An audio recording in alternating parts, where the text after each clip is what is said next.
गौरी म्हणजे देवीच आहे ना, पार्वती, देवी पार्वती ती आपल्या घरी येते आणि वर्षातून एकदाच येते.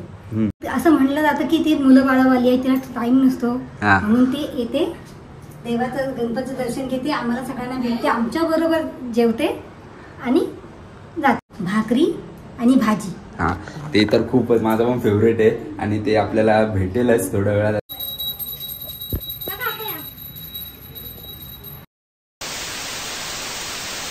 तर स्वागत करतो मी बांगडे बिल्ला पुन्हा एकदा नवीन ब्लॉगमध्ये. तर काही आता आपण वरच्या घरी चाललेलो आहोत. वरच्या घरी आपलं गौरीपूजन आहे. गौरीपूजन ॲक्च्युली गौरीपूजन हे कोकणामध्ये 2 विशिष्ट पद्धतीने केलं जातं. एक असते गवर, ती वस्तीची गवर असते आणि एक गवर असते ती म्हणजे ज्या दिवशीच बसवतात त्या दिवशीच विसर्जन करतात.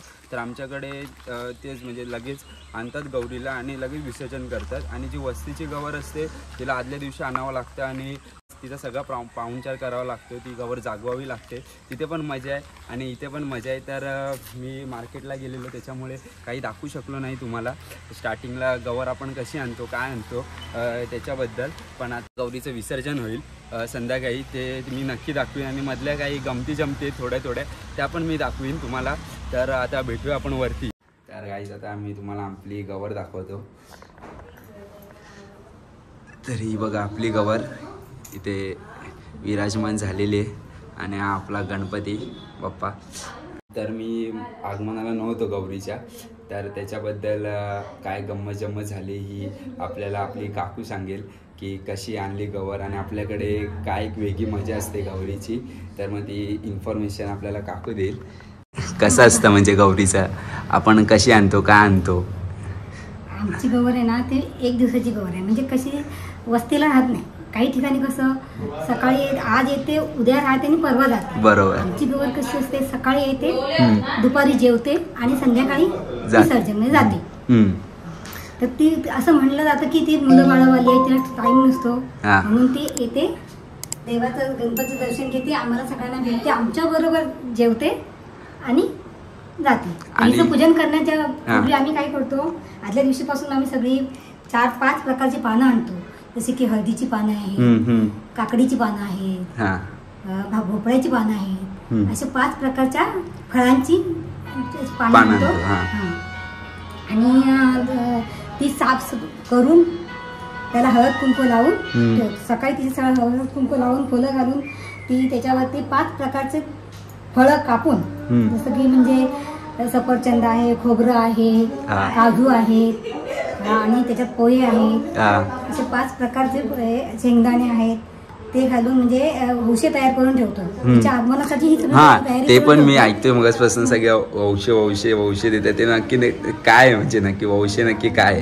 ही गौरीचा हौसा म्हणतात. गौरी आल्यानंतर गौरीचे पूजन केलं जातं. गौरीच्या पूजनासाठी आधी सांगते की आमची गौर जेव्हा येते ना त्यावेळेला पाण्याची गौर म्हणतो आम्ही त्याला. तर विहिरीवरून किंवा नदीवरून तिला आम्ही घेऊन येतो आणि हे घेऊन येते वेळी एक हे असते रवळी असते, त्याच्यामध्ये आम्ही तांब्या तो पाण्याने भरून घेतो. त्याच्यामध्ये त्या विहिरी किंवा नदीमधले 5 खडे घालतो आणि तिरड्याची फुलं ही फार महत्वाची असतात, ती त्याच्यामध्ये ठेवतो. अच्छा. ती अशी ती आगमन करतो. अंत्यवेळी की नाही जी व्यक्ती आणते ती म्हणजे सवासिनी सौभाग्यवती अलंकृत होऊन नऊवारी साडी सगळं म्हणजे अगदी अलंकृत होऊन तिला घेऊन येते. गाजत गाजत आणतात अंत्यवेळी. बरोबर. आणि आणल्यानंतर तिचं स्थापना केली जाते, तिथे पूजन केलं जातं.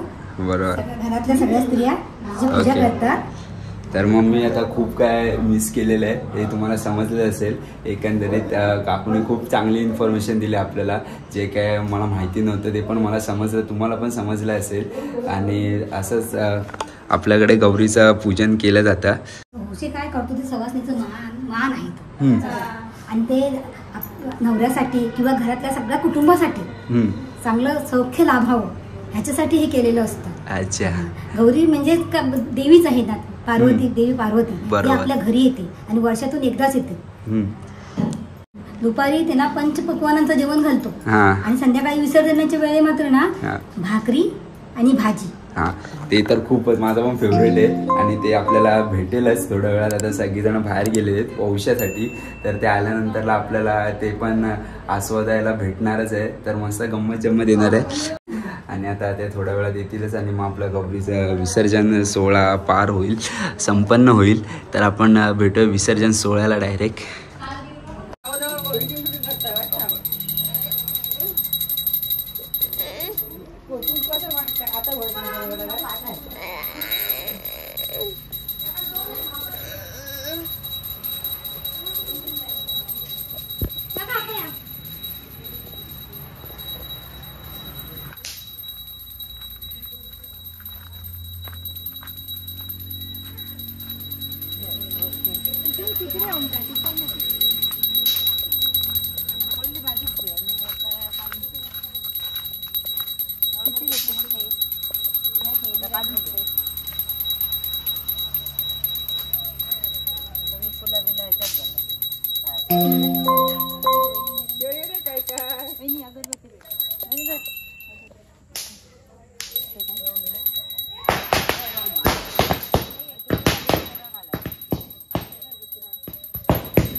गौरीचं विसर्जन झालेलं आहे.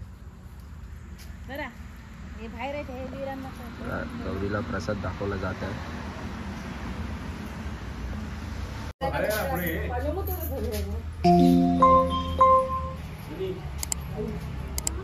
हा प्रसाद गौरीचा भाजी आणि भाकर.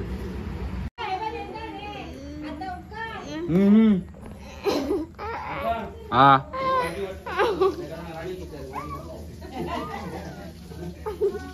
तर गाईज गौरीचं विसर्जन झालेलं आहे आणि चांगल्या प्रकारे विसर्जन झालं गौरीचं. आणि अशीच एक गंमत जम्मत असते. मस्त प्रसाद भेटला, भाकरी आणि भाजी, माझं फेवरेट होतं ते. आणि तर गाईज आता मी माझा व्लॉग इथेच एंड करतो. तर तुम्हाला ही छोटी गंमत जम्मत जर आवडली असेल तर तुम्ही मला कमेंट सेक्शनमध्ये सांगा ही गंमत जम्मत कशी होती, तुम्हाला आवडली की नाही. आणि आता व्लॉग आपला इथेच एंड करूया. तोपर्यंत तुम्ही आपल्या चॅनलला लाईक, कमेंट, शेअर, सबस्क्राईब करा.